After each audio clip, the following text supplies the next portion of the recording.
ناقص صحت اور دوسرا یہ لمبا سفر، اور تمام تھک چکے تھے یا یوں کہو کٹ پٹ مر چکے تھے۔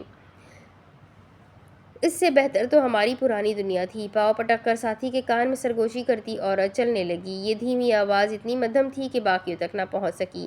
دوسری طرف گھوڑے پر سوار کماری نے نیچے کھڑے فاتر اور المیرا کو دیکھا۔ دونوں سر اٹھائے شکوہ کنارہ نظر آ رہے تھے۔ لاٹھی کے سہارے چلتا نجف آگے بڑھنے لگا۔ پیچھے رہ جانے والوں میں کماری، المیرا اور فاتر تھے۔ جب اس نے جھک کر پاؤں کے قریب بندھی پوٹلی سے ایک کمان سمیت کچھ تیر نکالے۔ میں نے اضافی خود کے لیے رکھے تھے، مگر اب لگتا ہے یہ تمہارے کام زیادہ آئیں گے۔ المیرا کو تھماتے اس نے لگام سنبھالی۔ گھوڑا ہنہنایا۔ المیرا نے بال رومال کی مدد سے پیچھے کیے ہوئے تھے جب سبھی پیشانی پر تفکر کا جال بنا۔ کیا سوچ رہی ہو؟ کماری کے سوال پر اس نے لب کاٹتے گردن پر ہاتھ پھیرا۔ عجیب بات نہیں کہ اتنی بڑی تنظیم سے اب تک ایک معمولی جزیرے پر 50 لوگ نہیں اکٹھے ہوئے۔ کماری کے زرے اور ٹوپی پر سے ٹکراتی شمس کی آخری کرنیں اس کو کہانی کا سب سے اہم کردار بنا رہی تھی۔ جو نہ ہو تو کہانی چلتی جائے، جو آ جائے تو کہانی پلٹی جائے۔ قلعے کے نزدیک کیمراز ہے، مگر جہاں تک میری معلومات ہے باقی جزیرے میں ایسا کچھ موجود نہیں۔ کماری نے کندھے اچکا دیے۔ اور تم لوگ قلعے سے بہت دور نکلے ہوئے ہو۔ المیرا کی الجھن اب بھی برقرار تھی۔ اس کے باوجود بھی وہ بڑے آرام سے ہم سب کو ختم کر سکتے ہیں، تو کیا ختم نہیں کیا؟ گھڑ سوار نے مداخلت کی۔ کیا اب تک تم سب پر حملے نہیں ہوئے؟ 24 گھنٹے مکمل ہونے سے پہلے ہی تم لوگ بے حال ہو چکے، اور کیا گواہی ہے انہوں نے کسی اور کو پکڑا نہ ہو بھی تو سکتا ہے گل یا دبیر دونوں ہی اب تک مر چکے ہوں۔ المیرا کے سانس رکنے کی واضح آواز آئی۔ فاتر اس سارے دورانیے میں خاموش رہا۔ گھوڑے کو ایک جھٹکا دیتے اس نے پلٹ کر دونوں پر آخری نگاہ ڈالی۔ اپنا خیال رکھنا، اور پھر درختوں میں اوجھل ہو گئی۔ المیرا اب تک ہاتھ میں تیر تھامے اندیشوں اور خطروں کی گھنٹیوں کو قریب سے سن سکتی تھی۔ کہانی میں کچھ نہ کچھ تو غائب ہے۔ جزیرے کے اگر ایک کونے میں فاتر المیرا تھے تو دوسرا گل اور دبیر کی قسمت میں آیا ہوا تھا۔ شام کی نیلا ہٹ آسمان میں اتر کر دھوپ کو ختم کر چکی تھی۔ اسے کچھ دیر پہلے ہی پیٹ میں مروڑ اٹھتے محسوس ہوئے، اور تب اسے یاد آیا اس راز و نیہا کے کھیل چکر میں وہ صبح سے خالی پیٹ ہے۔ اب پیٹ کو پکڑے اور سکڑی سمٹی مختصر سی گھاس پر لیٹی تھی۔ ذہن ہر اس لذیذ شے کے متعلق سوچ رہا تھا جو اس نے کبھی زندگی میں چکھی تھی، جبکہ نگاہیں ڈھلتی چوٹی پر ابیل کی منتظر تھی۔ بھوک محسوس کرتے وہ خود ہی اٹھی اور اعلان کرتے میں سمندر سے مچھلی پکڑ کر لاتی ہوں ڈھلان کی جانب چل پڑی۔ اسے گئے کوئی 15 منٹ ہو چکے تھے، اور مستقل نیچے سے شڑاب کی آواز آتی یا ابیل کے پچھتانے کی۔ نہ جانے وہ پتھروں پر کھڑے ہو کر ساحل سمندر سے غذا کیسے لائے گی۔ ایک تو بھوک اور دوسرا دبیر کی اصلیت، دونوں ہی نے اس کو حد درجہ بیزار کر دیا۔ سامنے بیٹھا دبیر پچھلے 5 منٹ سے لکڑیوں کو ہاتھ میں رگڑ کے آگ لگانے کی کوشش کر رہا تھا، اور کوشش ہی کر رہا تھا۔ وہ بس آگ زندگیوں میں لگا سکتا ہے، لکڑیوں پر نہیں۔ خود سے کہتے اس نے چہرہ پھیرا اور آسمان کے بدلتے رنگوں کو دیکھنے لگی۔ سینڈی کا قتل کس نے کیا تھا؟ اس کے اچانک سوال پر دبیر کی پھرتیلی انگلیاں رک گئی۔ نظریں اٹھائی تو سنہری چٹیا والی عورت کو سپاٹ چہرہ لیے آسمان کو تکتے پایا۔ وہ دوبارہ لکڑیاں سلگانے لگا۔ بھمن نے گل کی ریڑھ کی ہڈی میں سنسناہٹ دوڑی۔ گردن کے بال کھڑے ہوئے، چہرہ آہستہ سے پھیرا تو وہاں بے یقینی کے نمایاں آثار تھے۔ اتنی بری طرح بھمن نے اسے مارا؟ دبیر نے گردن ہلاتے نفی کی۔ ابھی تو تم نے کہا بھمن نے قتل کیا۔ اس نے گردن ہلاتے ہاں میں اقرار کیا۔ گل آنکھیں پٹپٹاتے اسے دیکھ کر رہ گئی۔ لمحوں میں اس کے تاثرات بدلے، اور اب وہ ساتھ رکھا ایک پتھر اٹھاتے گھٹنوں کے بل کھڑی ہوئی۔ خدا کی قسم دبیر، اب اگر تم نے مکمل بات ایک جملے میں نہ کہی تو میں تمہارا سر کھول دوں گی۔ اس لاش کو کیا فکر ہونی تھی؟ بخوشی سر آگے کر دیا۔ گل نے بھی موقع کا فائدہ اٹھایا اور پتھر رکھ کر اس کے کندھے پر دے مارا۔ حملہ کر کے فوجیں دوبارہ سابقہ طریقے سے لیٹ گئی۔ یقیناً اس ڈھانچے کا کوئی جوڑ تو ہلجل ہی گیا تھا۔ ہلکا سا کراہتے وہ اب دوبارہ آتش سامان سنبھال چکا تھا۔ گل نے غصے سے ہنکار بھری اور ہاتھوں میں ہوتی کھجلی روکنے کی پوری کوشش کرنے لگی۔ سینڈی کا قتل بھمن نے ہی کیا تھا، مگر اس قتل کو یوں پیش کرنا یہ ماہ ملکہ کے کام تھے۔ اس نے پھیلایا ہوا منہ بجھایا نہیں، البتہ وہ سن ضرور رہی تھی۔ میں اس وقت سینڈی کے روم کی صفائی کرنے وہاں موجود تھا، اور عین آرڈر کے مطابق میں کمرے میں لائے کیمراز ٹٹول رہا تھا۔ جب اندر بھمن داخل ہوا، میں واش روم میں موجود جگہ کی صفائی کر رہا تھا، مگر وہ میری موجودگی سے ناواقف تھے۔ دبیر کی آنکھوں کے سامنے وہ منظر یوں بنا جیسے ابھی کل ہی کی بات ہو۔ ممن کا کمرے میں آ کر سامان کی تلاشی لینا، دبیر کا خاموشی سے غسل خانے میں چھپا رہنا اور سوچنا کتنا نالائق کان مین ہے۔ سینڈی کا کمرے میں آ جانا، بھمن کو دیکھ کر واویلا کرنا اور ہاتھ پائی میں بھمن کا اسے کمرے میں رکھا بھاری لائٹ بلب دے مارنا۔ دروازے کے درز سے دیکھتے دبیر کی آنکھیں بیدار ہو کر پھیل گئی۔ ممن اپنی جان چھڑواتا وہاں سے فوراً بھاگ گیا۔ سینڈی کی سر کی پشت سے خون بہہ رہا تھا۔ دبیر خاموشی سے نکلا اور ماؤس ذہنی کے عالم میں کمرے کے دروازے کی جانب بڑھا، اور عین اسی وقت مجھے پیغام موصول ہوا کہ اس مری ہوئی عورت کو اکیلا مت چھوڑنا۔ اسی لمح سے اس کو بے حال کر کے کہ خون کے چھینٹے کمرے میں پھیلا دینا۔ اپنے پہلے بڑے احکام کا حوالہ سناتے اس کا چہرہ ہر جذبے سے خالی تھا۔ دکھ تھا تو نہیں دکھا، خوف تھا تو غائب، خوشی تھی تو وہ بھی اوجھل۔ گل جان چہرہ پھیرے اس عجائب گھر سے بھاگے نایاب شے کو دیکھ رہی تھی۔ جس قاتل کو وہ ڈھونڈتے ہوئے دندنا رہی تھی، اس سے دبیر السازار روز اول سے واقف تھا، اور صرف واقف نہیں، عینی گواہ بھی تھا۔ تمہیں وہ سب کرتے خوف نہیں آیا؟ گل کی آواز میں غصے کی بجائے حیرت تھی۔ دبیر لکڑیاں ہلاتا گیا، جواب نہ دیا۔ شاید اس کا جواب تم خود ہی جان جاؤ جب تم اس کے خون آلود ہاتھوں کو دھوتے واقعے کو دہراؤ۔ انہوں نے ایسا کیوں کیا؟ قدرتی تجسس انسان کو کہاں کہاں لے جاتا ہے۔ وہ لوگوں کو خائف کرنا چاہتے تھے، بھمن کو دھمکا کر خریدنا چاہتے تھے، اور اس نے آنکھیں گھمائی۔ پبلسٹی اسٹنٹ چاہتے تھے۔ گل نے اب کوئی سوال نہ کیا۔ اس معلومات کو ہضم کرنے کے لیے خاموشی ضروری تھی۔ وہ آسمان پر آتے تاروں کو گننے لگی۔ چاند اب تک مکمل نظر نہ آیا تھا جب ابیل کی آواز سنائی دی، یہ لو۔ گل یکدم اشتیاق سے اٹھی، مگر سامنے منو سلوا کی شکل دیکھتے اس کی خود کی شکل بجھ گئی۔ ایک درمیانی سائز کی مچھلی ابیل کے گیلے ابا کی سطح پر پھڑپھڑا رہی تھی۔ پانی کا بہاؤ بہت تیز تھا، میں یہی پکڑ پائی ہوں، اداسی سے کہتے اس نے گل سے نظر چرائی۔ جواباً گل جان نے ممنونیت سے اس کے کندھے پر ہاتھ رکھا، جس کے بدلے اسے آگے سے مکمل لاتعلقی ملی۔ گل نے اس جاندار کو دیکھا جو اپنی آخری سانسیں بھر رہا تھا، پھر قریب ہی بیٹھے اب تک لکڑیوں سے جھگڑتے دبیر کو۔ گل کا دل کیا اپنا سر پیٹ لے۔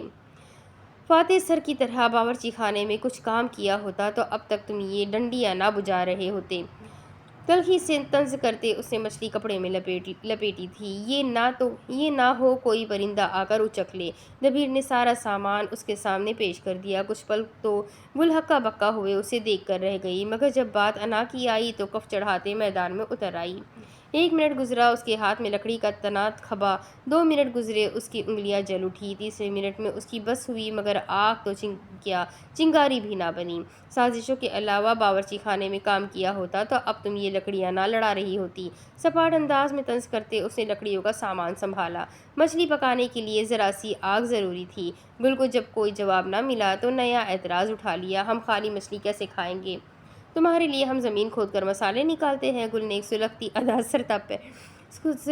سرتا پیر داستانوں والے دبیر پر ڈالی۔ تم کیوں کھا رہے ہو ہمارے ساتھ؟ جاؤ نا اب اپنے مالکین کے پاس، کہو نا تمہیں ایک میز پر بٹھا کر منہ میں نوالے ڈالے۔ گل نے اسے چڑھایا، انہوں نے ہی کہا ہے تم لوگوں کا حصہ کھا کر اپنا حصہ مانگنے آؤ۔ جھکے سر کے ساتھ جوابی وار دیا، اب تو زبان بڑی چل رہی ہے، ویسے کوئی سوال پوچھ لو تو پیٹرول ختم ہو جاتا ہے۔ اس وقت تمہارا حق جو کھانا ہے۔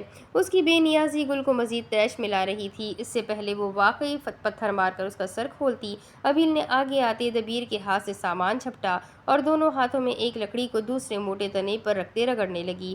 مجھے اس وقت بھوک لگی ہے، تم دونوں نے لڑنا ہے تو شوق سے لڑو۔ تیزی سے سر جھٹکتے اس کے ہاتھ اس سے بھی زیادہ تیزی سے چل رہے تھے۔ جو کام وہ دونوں مرد مجاہد نہ کر سکے وہ ابیل نے کر لیا۔ چنگاری تو کیا پوری آگ لگی تھی۔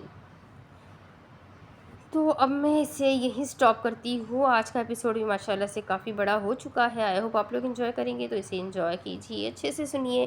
کوئی غلطی ہو پڑھنے میں تو سوری، معاف کیجیے گا، اور اس ویڈیو کو لائک ضرور کیجیے گا، چینل کو سبسکرائب کر لیجیے گا، بیل آئیکن کو ضرور دبا دیجیے، اور کمنٹ کر کے مجھے ضرور بتائیے کہ آپ کو ناول کیسا لگ رہا ہے اور کس شہر سے آپ میرے ویڈیوز کو واچ کر رہے ہیں۔